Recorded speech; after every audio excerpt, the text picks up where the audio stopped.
আমি পুরো রেডি হয়ে গেছি, এবার তাহলে বেরোই। বাইরে প্রচুর রোদ, তাই একটু সানগ্লাসটাও নিয়ে নিলাম। চলুন চলুন তাহলে বেরোই। আজকে আমি আর এদিকে আমি আর ছেলেই বেরোচ্ছি, কেন মেয়ে পড়তে গেছে, মেয়ে ওখান থেকে চলে যাচ্ছে। আর মাকে আগে পাঠিয়ে দিয়েছি, যা তো জেঠুর ছেলের বইয়ের স্বাদ, ওই জন্য মাকে আগে পাঠিয়েছি, মা আগে চলে গেছে। এখন ছেলেকে নিয়ে আমি বেরোচ্ছি, মেয়ে ওদিক দিয়ে আসবে, ওইটা। চলুন তাহলে টাটা, তাহলে ওখানে গিয়ে দেখা হচ্ছে। আমার ভালো লাগছে না, এইটাই তো, কিন্তু রাস্তাটাও ভুলে গেছি। ঠিক আছে চলুন দেখি, বাড়িটা ঠিক আমার মনে পড়ে, বললাম না আমি জেঠুর বাড়ি ভুলে গেছি, রাস্তাটা মানে গলিটা ঠিক আমি মনে পড়ছে না, অনেক দিন আসি না তো, ওই জন্য ঠিক মনে করতে পারছি না, একটা ভুল গলিতে ঢুকে গেছি। এখন দেখি, ফোন করলাম,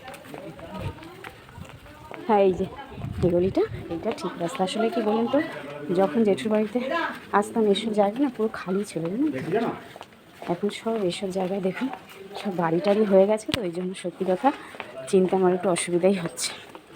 চলুন তাহলে গিয়ে দেখা হচ্ছে।